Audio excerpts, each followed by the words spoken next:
El viento otoñal de Moscú arrastraba hojas amarillas por la calle Spiridonovka, cuando un automóvil negro se detuvo frente al portal. Vladimir Gromov dejó a un lado su libro sobre la conquista de cumbres alpinas.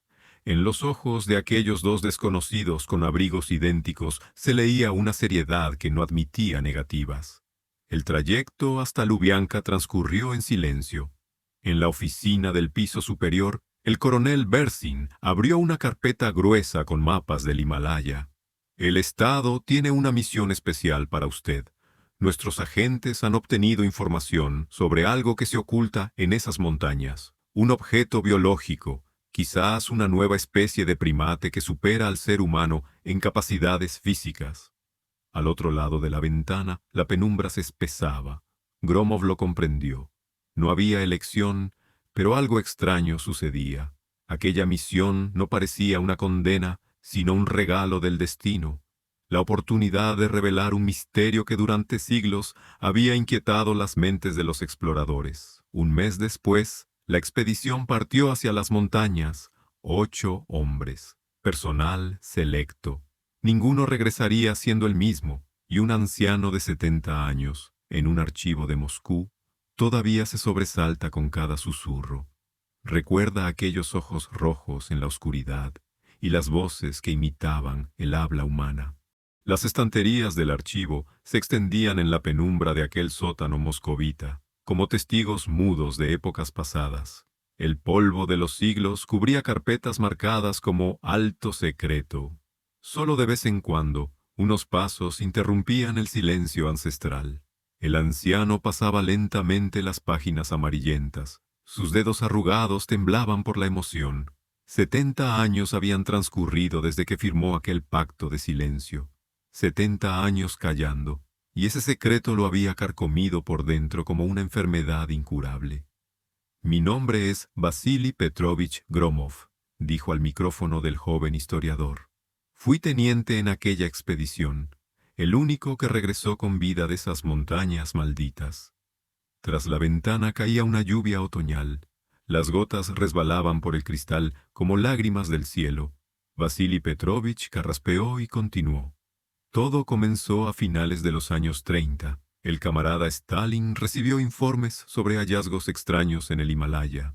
Geólogos británicos habían encontrado algo inusual, restos que no encajaban en ninguna teoría científica. Los superiores decidieron que si había algo valioso allí, debía pertenecer a la Unión Soviética.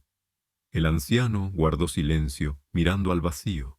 En sus ojos danzaban los reflejos de hogueras hace tiempo extinguidas, el eco de recuerdos que habría sido mejor olvidar. Éramos 8.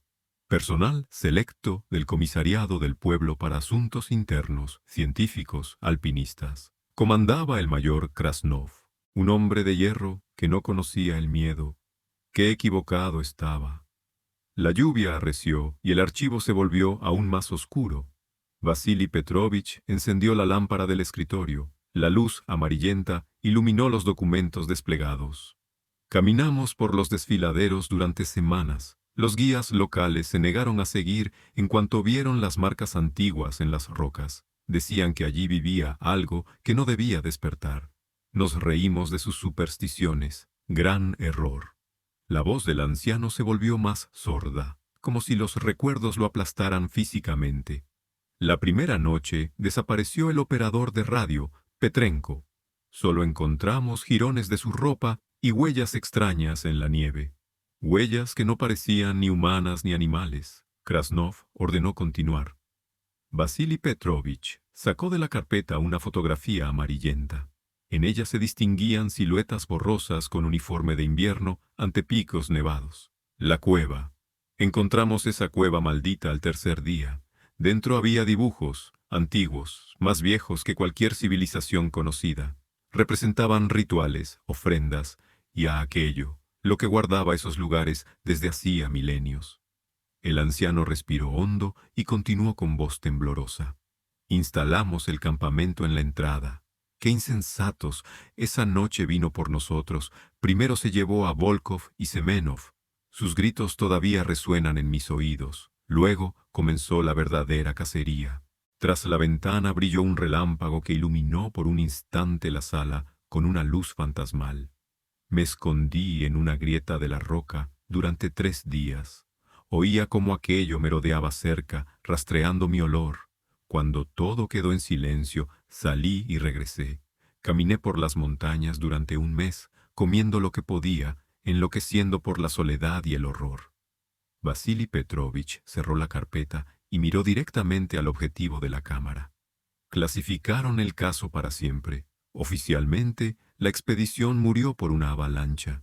Me obligaron a firmar papeles y olvidarlo todo. Pero, ¿cómo olvidar algo así? Tengo 90 años y pronto partiré. Que la gente sepa la verdad. En las montañas hay algo que es mejor no despertar. Algo que debe permanecer en su eterno reposo. La grabadora hizo clic. La grabación había terminado. El archivo quedó en silencio, interrumpido solo por el susurro de páginas amarillentas. Los primeros sonidos llegaron desde la ladera oeste. Un roce apenas perceptible sobre la nieve, como si alguien descendiera con cuidado por la superficie helada. Fedotov despertó al instante en su saco de dormir, palpando por instinto el mango de su cuchillo. El aire enrarecido de la montaña convertía cada respiración en un esfuerzo doloroso, pero ahora la adrenalina acallaba la quemazón habitual en sus pulmones. «Camarada capitán», susurró el centinela de guardia, inclinándose sobre la tienda del comandante. «Algo se mueve ahí fuera». El campamento de la expedición ocupaba una pequeña meseta rodeada por formaciones de rocas oscuras. A la luz de la luna, los picos nevados parecían guardianes espectrales, observando en silencio al puñado de hombres que se habían atrevido a invadir su territorio. La temperatura había caído mucho más allá del punto donde el aliento humano se convierte en nubes de vapor y el metal quema de frío. Fedotov salió de la tienda sin hacer ruido, sosteniendo su fusil automático. Los demás miembros de la expedición ya estaban despiertos. Los agentes experimentados sentían el peligro en las entrañas. El doctor Kramarov revisaba su revólver con manos temblorosas, mientras que el guía Sherpa murmuraba rápidamente en su dialecto, pasando las cuentas de un rosario. Los sonidos se acercaban. Ya no era un intento de aproximación sigilosa. Algo grande y claramente no humano se movía por el perímetro del campamento, estudiando las posiciones. Fedotov distinguió un gruñido bajo que helaba la sangre en las venas. No se parecía a ningún sonido que hubiera escuchado antes. «Preparados para combate», susurró el capitán por radio. «Disparen solo a mi orden». La luna se ocultó tras una nube, y la oscuridad se espesó alrededor del campamento. En ese momento comenzó la verdadera locura. La primera criatura apareció entre las tiendas como una pesadilla materializada. Una figura masiva, cubierta de pelo largo, se desplazaba sobre sus patas traseras, pero sus proporciones gritaban su naturaleza inhumana. Los ojos brillaban en la oscuridad con luz verdosa, y de sus fauces abiertas salía vapor. «¡Fuego!», gritó Fedotov. Las ráfagas de los fusiles desgarraron el silencio de la montaña. Las balas trazadoras dibujaban líneas de fuego en el aire enrarecido, pero la criatura resultó ser sorprendentemente rápida. Rodó hacia un lado, evitando la mayor parte de los disparos, y emitió un aullido penetrante que rebotó en eco contra las rocas. Ese aullido fue la señal. De la oscuridad surgieron varias figuras más, todas igual de masivas, cubiertas de espeso pelaje, moviéndose con la aterradora gracia de depredadores. El campamento estaba rodeado. El sargento Volkov, que cubría el flanco norte, abrió fuego con la ametralladora. Ráfagas largas barrían la nieve, levantando fuentes de hielo pulverizado. Una de las criaturas tropezó, pero se levantó de inmediato y continuó el ataque. Quedó claro que las armas convencionales eran poco efectivas contra estas bestias. «¡Granadas!», ordenó Fedotov, lanzando el primer explosivo hacia el enemigo más cercano. La explosión iluminó la ladera con un destello de llamas naranjas. La criatura retrocedió, claramente herida, pero no muerta. Su rugido se volvió aún más furioso. El doctor Kramarov, disparando desde detrás de una caja de equipo científico, gritó de repente: «¡Capitán! ¡Son inteligentes! ¡Mire! Están usando tácticas. Efectivamente, el ataque estaba coordinado. Mientras el grupo principal distraía a los defensores del campamento con un asalto frontal, varios individuos rodeaban las posiciones por los flancos. Su comportamiento revelaba inteligencia desarrollada y comprensión de las operaciones de combate. El guía Sherpa gritaba algo frenéticamente en ruso quebrado. «¡Yetis! ¡Muchos yetis! ¡Se vengan por perturbar su paz!». Uno de los agentes no pudo mantener la posición. La criatura irrumpió en el centro del campamento y con un golpe brutal de sus garras destrozó la tienda del equipo. Fedotov giró en redondo y descargó una ráfaga casi a quemarropa. La bestia rugió y retrocedió, pero su mirada, llena de furia primitiva y algo casi humano, de odio puro, hizo estremecer al capitán. La altitud cobraba su precio. Cada movimiento exigía un esfuerzo sobrehumano. La respiración se cortaba, el frío entumecía los dedos sobre los gatillos. Pero aquellas criaturas estaban perfectamente adaptadas a estas condiciones extremas. El combate continuaba en la oscuridad absoluta de las alturas, donde la línea entre realidad y pesadilla se había borrado por completo. Las linternas temblaban en las manos de los soldados mientras avanzaban hacia las profundidades de la caverna. El aire se volvió más denso, impregnado de un olor almizclado extraño, una mezcla de esencia animal y algo ancestral que erizaba la piel. El comandante del grupo levantó la mano exigiendo silencio. Desde algún lugar adelante llegó un golpe sordo, como si algo enorme moviera sus pesadas extremidades sobre el suelo de piedra. El sonido rebotaba en las paredes, creando la engañosa impresión de que su origen estaba en todas partes y en ninguna a la vez. «Camaradas», susurró el comisario político, «recuerden la importancia de nuestra misión. Lo que encontremos aquí cambiará el curso de la historia». Pero sus palabras se ahogaban en la tensión creciente. La caverna se expandió, transformándose en una sala inmensa cuyo techo se perdía en la oscuridad. Entonces uno de los exploradores se quedó paralizado, dirigiendo el haz de su linterna hacia el rincón más alejado del subterráneo. Allí, entre un amontonamiento de rocas, se alzaba una figura masiva, más del doble de la estatura humana, cubierta de un pelaje oscuro y espeso. Permanecía inmóvil, como una estatua ancestral. Sus brazos largos colgaban casi hasta el suelo y su pecho ancho se elevaba lentamente al ritmo de su respiración. «Es real», exhaló uno de los científicos. «El hombre de las nieves existe».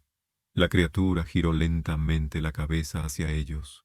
A la luz de las linternas brillaron sus ojos. No eran rojos como esperaban, sino de un ámbar profundo, llenos de sabiduría antigua y tristeza.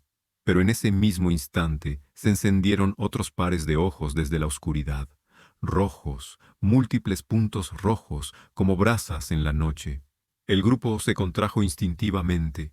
Lo que habían tomado por un solitario era solo el guardián de toda una comunidad. Los ojos rojos pertenecían a criaturas más pequeñas, pero eran muchas. Rodeaban la expedición por todos lados, permaneciendo en las sombras.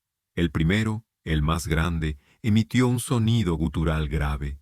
No era un rugido, sino más bien una advertencia. El sonido era casi melódico, pero se sentía en él una fuerza capaz de quebrar montañas. Los de ojos rojos le respondieron en un coro de aullidos apagados, creando una cacofonía espeluznante. «No hagan movimientos bruscos», susurró el comandante, pero su voz temblaba. El plan parecía tan simple en Moscú: encontrar, estudiar, capturar. Nadie imaginó que tendrían que enfrentarse a toda una civilización. Uno de los de ojos rojos dio un paso hacia la luz. Su aspecto difería del gigante. Era más delgado, con extremidades alargadas y rasgos faciales más afilados. Su pelaje era más claro, casi gris, y sus movimientos más rápidos y nerviosos. De repente la criatura habló. No con sonidos, sino con gestos, movimientos complejos de manos y expresiones faciales. El grande respondió de la misma manera, y entre ellos se estableció un diálogo silencioso. Los hombres observaban fascinados este espectáculo de comunicación primitiva. «Son inteligentes», susurró el antropólogo, No son simples animales, tienen lenguaje, estructura social. Pero el comisario político pensaba en otra cosa. En su cabeza ya nacían informes sobre una nueva especie de seres inteligentes que podían utilizarse en beneficio del Estado. Sin embargo, los ojos rojos observaban cada uno de sus movimientos sin parpadear, como si leyeran sus pensamientos. El gigante dio un paso adelante y la tierra tembló bajo su peso. Extendió su enorme palma, un gesto que podía interpretarse tanto como saludo o como advertencia. El aire de la mañana a esta altitud cortaba los pulmones como fragmentos de vidrio. Cada respiración exigía esfuerzo, cada paso requería una voluntad de hierro. La expedición avanzaba por una cresta estrecha donde de un lado se abría el abismo y del otro se alzaban rocas cubiertas de nieve. El mayor Volkov avanzaba en cabeza, abriéndose paso entre el hielo. Tras él, los demás miembros del grupo seguían unidos por cuerdas de alpinismo. El guía tibetano se había quedado abajo hacía tiempo. Ya desde ayer se negaba rotundamente a subir más, murmurando algo sobre lugares malditos y espíritus de las montañas. «Camarada mayor», graznó Petrov, el radiotelegrafista, «los instrumentos empiezan a fallar. La brújula gira como enloquecida y el altímetro marca valores imposibles». Volkov se dio la vuelta. Bajo las gafas protectoras, el rostro de Petrov tenía un tono azulado, sus labios agrietados por el frío y la falta de oxígeno. «Seguimos adelante», respondió el mayor secamente. «Queda poco para llegar al punto objetivo». El doctor Lebedev, jadeando, alcanzó al comandante. «Estas lecturas no pueden ser casuales. Aquí está ocurriendo algo con el campo magnético. Este tipo de anomalías». Una ráfaga de viento cortó sus palabras. Estuvo a punto de arrojar al grupo fuera del estrecho sendero. Cuando el viento cesó, en el silencio que siguió, escucharon un sonido extraño, como un zumbido lejano que brotaba desde las entrañas de la montaña. «¿Lo oís?», susurró uno de los soldados. Todos se quedaron inmóviles, escuchando. El sonido se repitió, grave, vibrante, casi imperceptible, pero definitivamente procedía de algún lugar más arriba, desde los picos helados que se elevaban sobre ellos. La siguiente hora de ascenso transcurrió en un silencio tenso. Cada uno luchaba contra el aire enrarecido y sus propios pensamientos sobre lo que les esperaba. El objetivo oficial de la expedición, buscar una especie desconocida de primates, parecía cada vez más irreal con cada metro recorrido. De repente, Volkov se detuvo y levantó la mano. Señal de alto. Frente a ellos, en la pared rocosa quebrada, se abría una grieta perfectamente circular. Sus bordes estaban cubiertos por una capa de hielo tan gruesa que parecían pulidos hasta brillar como espejos. «Una cueva», exhaló el doctor Lebedev, mientras sacaba unos prismáticos de su mochila. «Pero fíjense en estos bordes. Esta forma no pudo haberse creado de manera natural». En efecto, la entrada a la cueva lucía demasiado regular, como si la hubieran tallado siguiendo cálculos precisos. La costra helada reflejaba destellos bajo los rayos del sol de alta montaña, creando extraños efectos ópticos. «Los sensores de temperatura muestran una anomalía», informó el radiotelegrafista tras revisar los instrumentos. «Dentro hace bastante más calor del que debería hacer a esta altitud». El mayor Volkov se acercaba lentamente a la entrada de la cueva. Sentía una inquietud creciente. Aquí, a una altura donde incluso los alpinistas experimentados rara vez se atrevían a subir, habían descubierto algo claramente creado por una mente inteligente. ¿Pero cuál? La boca oscura de la cueva parecía atraer la mirada. Desde sus profundidades emanaba aire cálido, olía a algo antiguo y olvidado. El extraño sonido que habían escuchado durante el ascenso ahora se oía con más claridad. Procedía precisamente de allí. «Preparad el equipo», ordenó Volkov. «Bajamos». La hoguera crepitaba en el aire frío de la montaña, proyectando sombras danzantes sobre los rostros de quienes se reunían a su alrededor. La expedición había hecho un alto nocturno en una pequeña aldea de montaña, la última antes de adentrarse en la verdadera inmensidad salvaje. Allí debían reponer provisiones y, lo más importante, encontrar guías entre los lugareños. Andrei Vasilievich traducía las palabras del anciano de la aldea, un hombre curtido, arrugado, con ojos penetrantes.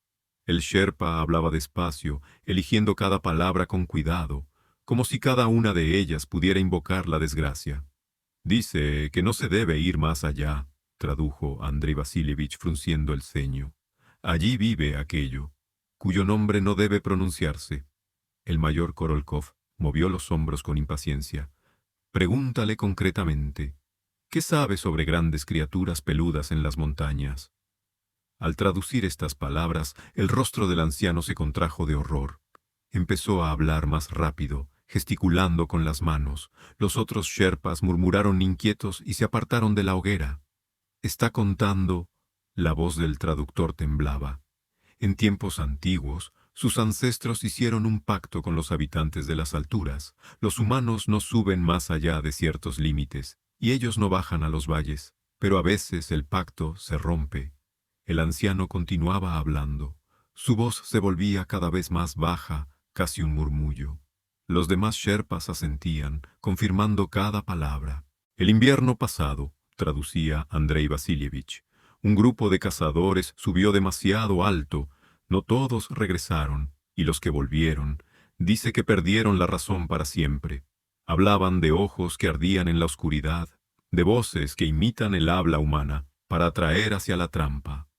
El doctor Velichko se inclinó hacia adelante, observando el rostro del anciano con interés evidente. Que cuente más detalles sobre esos cazadores que sobrevivieron. Tras la traducción de la pregunta, el anciano sacudió la cabeza y pronunció algo tajante. Los otros sherpas murmuraron su aprobación. Se niega. Dice que incluso hablar de ellos puede atraer su atención. Y ahora, Andrei Vasilievich titubeó. Ahora siente que ellos ya saben de nosotros. Silencio. Solo se oía el crepitar del fuego y el aullido del viento en las alturas. El mayor Korolkov apretó los puños. Ofréceles el doble, el triple. Pero cuando el traductor transmitió la oferta, el anciano negó con firmeza. Se levantó, pronunció algo que sonó como una maldición o un conjuro, y se dirigió a su cabaña. Los demás lugareños lo siguieron en silencio. ¿Qué dijo al final?, preguntó el mayor. Andrei Vasilievich guardó silencio largo rato, mirando la fogata moribunda.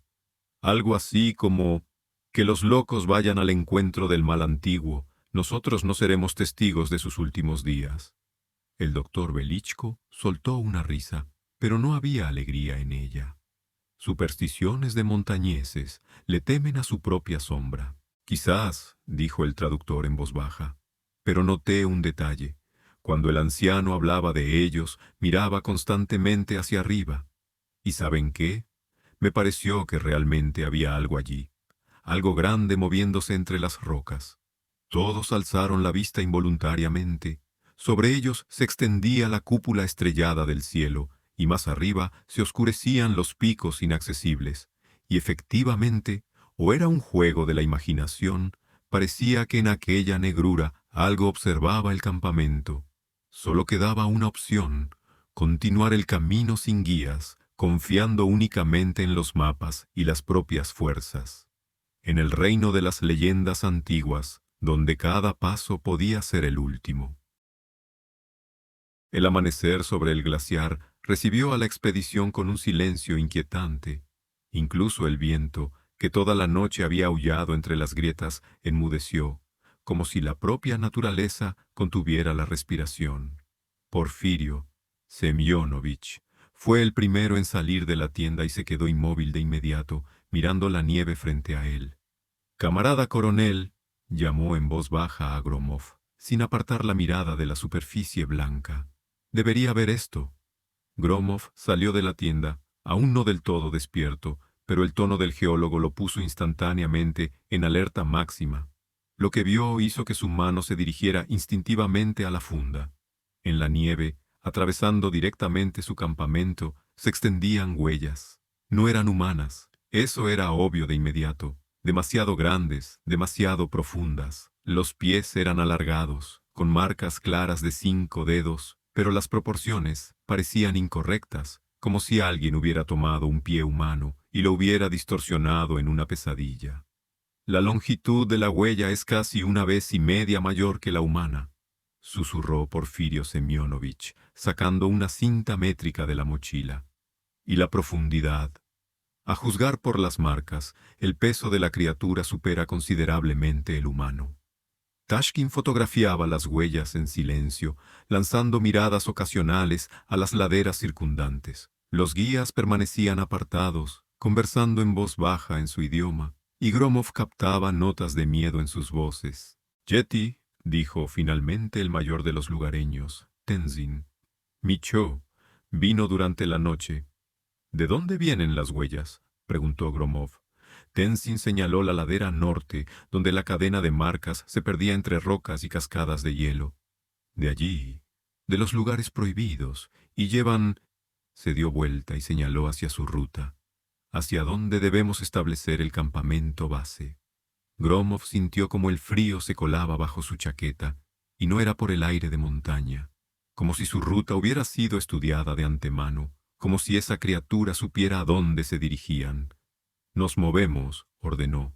«Seguimos según lo planeado». El ascenso hacia el campamento base resultó más complicado de lo que indicaban los mapas. El sendero, que debía discurrir por una pendiente relativamente suave, se interrumpía constantemente por grietas en el hielo y deslizamientos de rocas.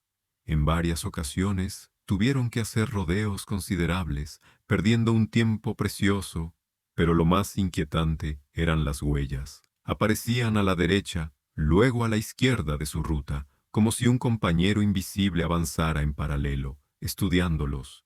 En un lugar, las marcas se acercaron tanto al sendero que pudieron distinguir los detalles más minuciosos. «¡Miren esto!».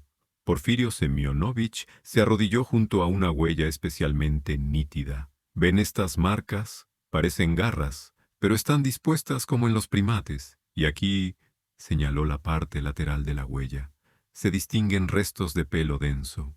Tashkin tomó varias fotografías más, ajustando cuidadosamente la exposición. En las alturas la luz engañaba, y cada imagen podía convertirse en una prueba invaluable. Al mediodía alcanzaron el lugar previsto para el campamento base, una pequeña meseta protegida del viento por un saliente rocoso. Sin embargo, la alegría de haber llegado se vio empañada por un nuevo hallazgo. «No somos los primeros aquí», constató Gromov con gravedad, observando los restos de una antigua fogata y jirones de tela congelados en el hielo. Tenzin se acercó, examinó el descubrimiento y negó con la cabeza. «Europeos. Estuvieron aquí hace tiempo, quizá 1 año, quizá más».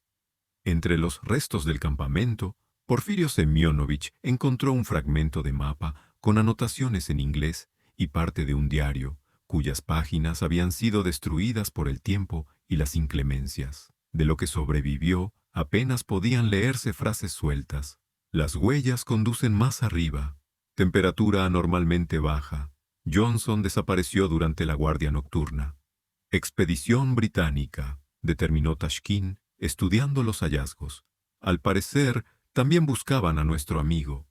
«¿Y qué les pasó?», preguntó Gromov a Tenzin. El guía se limitó a encogerse de hombros, pero en sus ojos se leía una suposición bastante clara. Mientras montaban el campamento, las huellas aparecieron de nuevo, esta vez muy cerca, justo en el límite de la meseta. Daba la impresión de que la criatura los observaba, los estudiaba, tal vez tomaba alguna decisión. El tren avanzaba con su ritmo constante sobre los rieles, llevando la expedición cada vez más hacia el este. Por las ventanas desfilaban las inmensidades de Siberia. Los bosques profundos cedían paso a la estepa se transformaba en pasos montañosos. Porfirio Batov permanecía en el compartimento, estudiando los mapas secretos que le habían entregado momentos antes de la partida. Oficialmente, su grupo se dirigía a realizar prospecciones geológicas en la región del Pamir. Los documentos eran impecables, los sellos auténticos, pero el verdadero objetivo de la expedición se ocultaba tras esta respetable fachada. En un sobre sellado yacían las coordenadas de los puntos donde, según se decía, los lugareños habían encontrado criaturas enigmáticas. «Camarada Batov», se dirigió a él en voz baja a uno de sus acompañantes, un joven oficial de la Lubianka. «¿Qué cree que nos espera allá, en las montañas?» Porfirio levantó la vista de los mapas. Durante los meses de preparación, había llegado a conocer bien la composición del grupo. Además de él, la expedición incluía a 2 agentes de la Checa, un alpinista experimentado, un intérprete de dialectos locales y un hombre presentado simplemente como especialista en fenómenos anómalos. Este último, un hombre delgado de mediana edad con mirada penetrante, era quien más intrigaba a Batov. «Lo veremos cuando lleguemos», respondió Porfirio brevemente. «Por ahora, lo principal es llegar sin llamar la atención». El viaje se extendió durante semanas. Cruzaron todo el país, desde Moscú hasta las fronteras de Asia Central. En Tashkent los recibió un guía local, un uzbeco de baja estatura y ojos astutos que aseguraba conocer los senderos secretos a través de las montañas. «El camino será difícil», advirtió observando al grupo. «En las montañas viven espíritus malignos, los rusos no van por allí». El especialista en fenómenos anómalos, a quien todos llamaban simplemente Fyodor Semyonovich, escuchó atentamente estas palabras. «¿Y qué cuentan los lugareños sobre esos espíritus?», preguntó con interés. El guía negó con la cabeza. «Cuentan cosas distintas. Han visto sombras enormes entre las rocas. Han escuchado voces extrañas en la niebla. Pero lo que más temen es ese lugar al que ustedes van. Allí ni siquiera los cazadores se atreven a aparecer. El último tramo del camino lo recorrieron a caballo. El sendero serpenteaba entre laderas verticales, ascendiendo cada vez más hacia el aire enrarecido. Hielo y nieve cubrían las cumbres incluso en pleno verano. Batov sentía como cada paso se volvía más difícil. El mal de altura empezaba a hacer efecto. Al tercer día de ascenso, el guía detuvo la caravana junto a un antiguo mojón de piedra cubierto de inscripciones incomprensibles. «No iré más lejos. Ese sendero de allí los llevará al paso. Del otro lado ya es otro país. Yo esperaré aquí, si es que regresan». Fyodor Semyonovich examinó durante largo rato las tallas en la piedra, haciendo bocetos en su libreta. «Interesante, muy interesante. Estos símbolos. He visto algo parecido en manuscritos tibetanos. Cruzar la frontera resultó sorprendentemente fácil. Ningún puesto de control, ninguna patrulla. Solo extensiones nevadas infinitas y precipicios que cortaban el aliento. El aire estaba tan enrarecido que cada respiración costaba un esfuerzo. Cuando descendieron al valle del otro lado de la cordillera, Batov comprendió que habían llegado a un mundo completamente diferente. Aquí hasta el cielo parecía distinto, más bajo y pesado, y en la bruma neblinosa que envolvía las laderas lejanas se intuían contornos indefinidos. «Hemos llegado». Fyodor Semyonovich consultó su brújula. Precisamente aquí, según los informes, ocurrieron los encuentros. Los muros grises de hormigón del complejo subterráneo bajo Moscú parecían haber absorbido todos los secretos del Estado. En los largos pasillos resonaban los pasos de oficiales que se apresuraban en asuntos importantes. Aquí, en las entrañas del objeto secreto, se gestaban operaciones que el pueblo común jamás conocería. El coronel Strelnikov estaba de pie frente a una gran mesa en su espacioso despacho, estudiando los expedientes personales desplegados ante él. Cada carpeta contenía el destino de un hombre, verificado, confiable, dispuesto a ir al mismo infierno por la patria. La operación requería personas especiales, capaces de soportar no solo las pruebas físicas de la alta montaña, sino también de enfrentarse a lo desconocido. Los primeros en la lista fueron los alpinistas. Sergei Gromov, conquistador del Elbrus y el Kazbek, un hombre de roca, como lo llamaban sus camaradas. Su rostro curtido, con profundas arrugas por entrecerrar constantemente los ojos contra el viento, lo delataba como un verdadero montañés. Junto a él se situó Mijail Voronov, más joven pero no menos experimentado. El tercero en unirse fue Alexei Orlov, especialista en aclimatación de altitud. El personal médico estaba representado por la doctora Elena Vasilievna Sokolova, una mujer de apariencia frágil, con penetrantes ojos grises tras las gafas. Poseía un carácter de hierro. Su experiencia trabajando en el extremo norte y su conocimiento de la medicina tibetana la hacían indispensable para la expedición. El núcleo del grupo lo formaban combatientes de operaciones especiales: el capitán Volkov, su adjunto, el teniente primero Medvedev, los sargentos Barsukov, Lisitsyn, Zaitsev. Cada uno había pasado por el crisol del entrenamiento especial. Sus rostros expresaban disposición para cumplir cualquier orden, por increíbles que fueran las circunstancias. A ellos se sumaron el operador de radio Petrov, un muchacho callado con manos de oro, capaz de establecer comunicación en cualquier condición; el guía Akhmetov, conocedor de los senderos montañosos de Asia Central; y el intérprete Smirnov, que dominaba los dialectos locales. En ese gris día de octubre se reunieron por primera vez todos juntos en la sala de reuniones. Strelnikov recorrió con la mirada a las personas que estaban a punto de partir hacia el corazón mismo de las montañas del Himalaya. Cada uno era el mejor en su campo, pero ninguno sospechaba la verdadera naturaleza de la misión que les esperaba. «Camaradas», el coronel comenzó, «han sido reunidos aquí para cumplir una misión de importancia estatal. Lo que aprendan entre estas paredes quedará en secreto para siempre. Vamos a partir hacia lugares donde nunca ha pisado el pie del hombre soviético». Los soldados escuchaban en silencio, pero sus miradas reflejaban una concentración absoluta. La doctora Sokolova se ajustó las gafas. Los alpinistas intercambiaron miradas cargadas de interés profesional. «Nuestro destino son las montañas del Tíbet.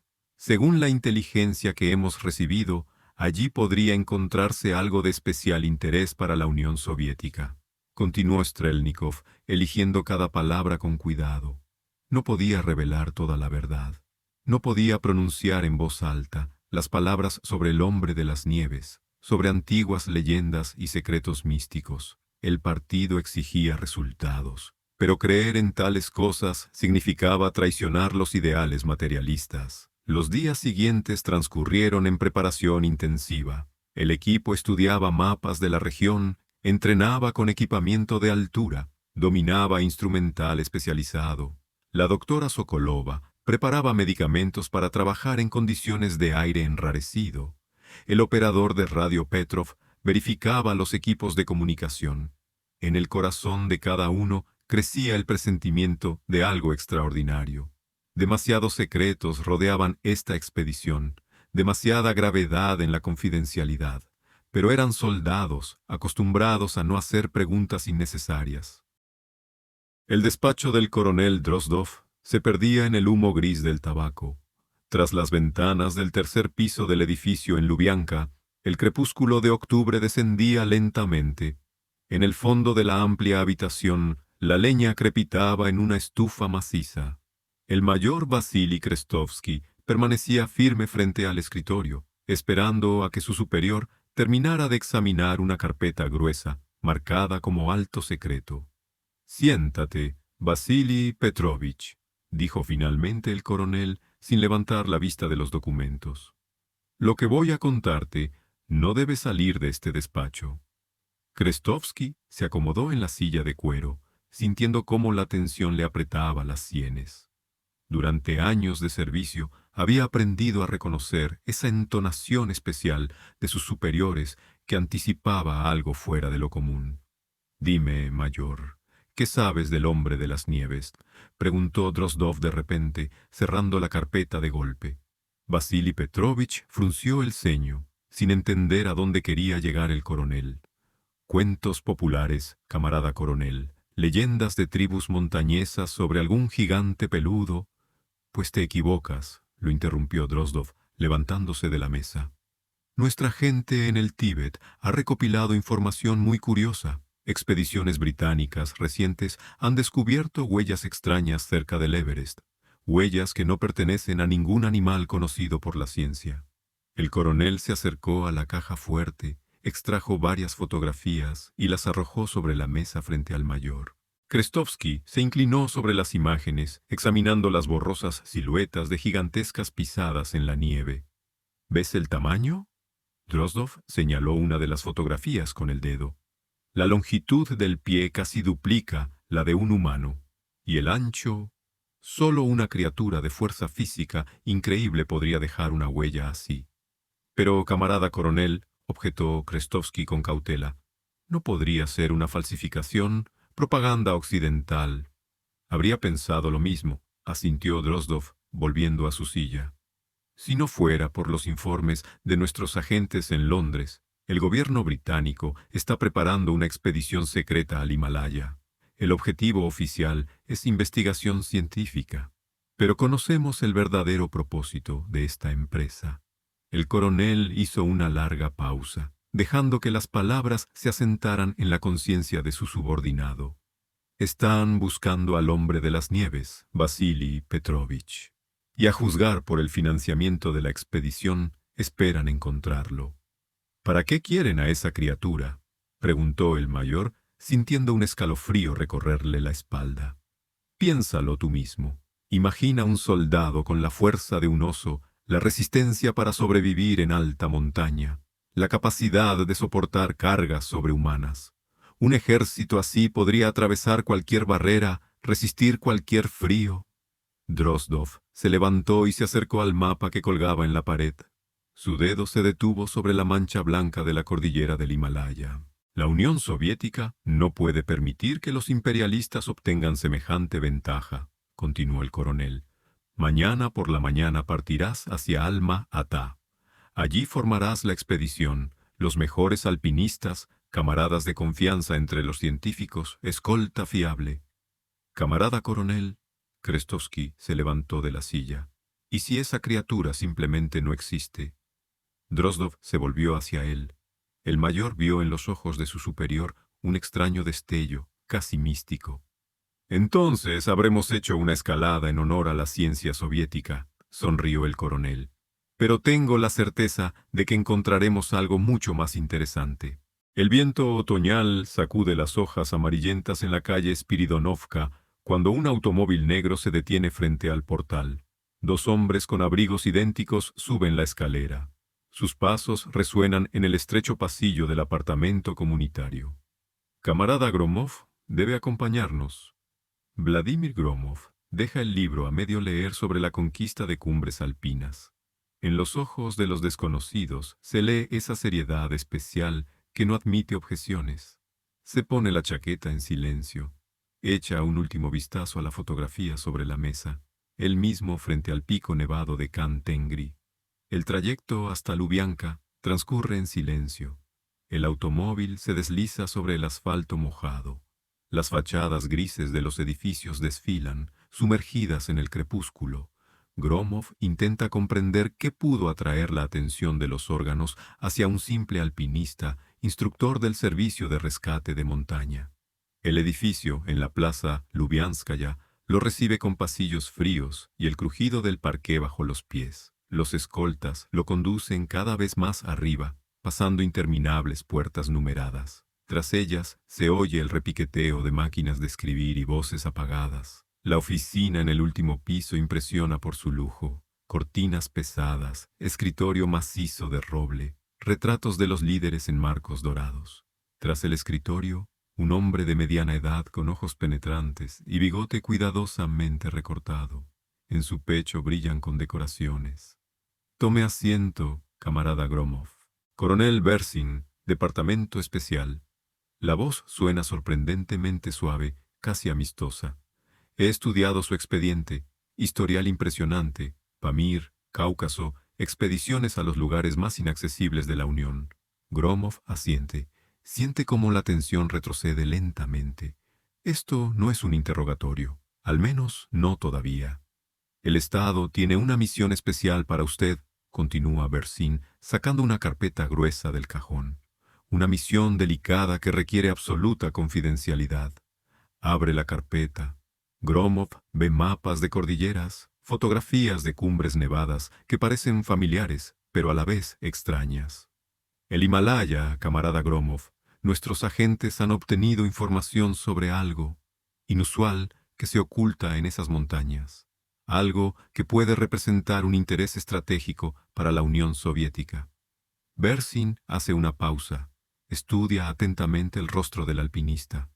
Hablamos de un objeto biológico, posiblemente una nueva especie de primate con características únicas. Los habitantes locales lo llaman de distintas formas, pero la esencia es la misma, una criatura que supera al ser humano en capacidades físicas. Gromov siente un escalofrío recorriéndole la espalda. Ha escuchado leyendas sobre el hombre de las nieves muchas veces en expediciones, pero que el propio Estado. Su tarea es encabezar la expedición y localizar a esa criatura. Si es posible, organizar su traslado al territorio de la Unión para su estudio. Comprende la importancia de la misión. Fuera, el crepúsculo se espesa. La luz amarilla de la lámpara del escritorio transforma la oficina en una isla de luz rodeada de oscuridad. Gromov comprende que no tiene elección, pero algo extraño sucede. La misión no le parece una maldición, sino un regalo del destino. La oportunidad de explorar lo desconocido, descubrir el misterio que durante siglos ha inquietado las mentes de los exploradores. ¿Cuándo partimos?, pregunta, y en su voz se percibe una emoción apenas contenida. El coronel Bersin sonríe por primera vez en toda la conversación.